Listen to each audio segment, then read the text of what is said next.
এখন আমি আপনাদের সাথে শেয়ার করব আমার একটা রেগুলার ইউজ করা বোরকা। এই যে আপনারা দেখতে পাচ্ছেন, বোরকাটা আমি সাধারণত এভাবে টেবিলের উপর রাখছি আয়রন করব বলে।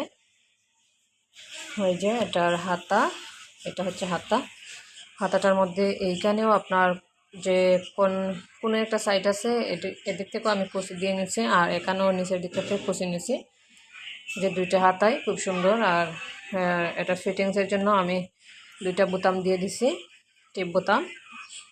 আর এটা কিন্তু সবথেকে বেশি সুন্দর লাগছে, আমি বুকের দিকে আমি কুচি দিয়ে তৈরি করছি। এটা আসলে ভিডিওতে তেমন একটা ফুটেজ উঠতেছে না কাপড়টার, বাট বাস্তবে কিন্তু অনেকটা সুন্দর, যেহেতু কুচিওয়ালা বোরকাগুলো কিন্তু আসলে সুন্দর লাগে, অনেকটা গর্জিয়াস হয়।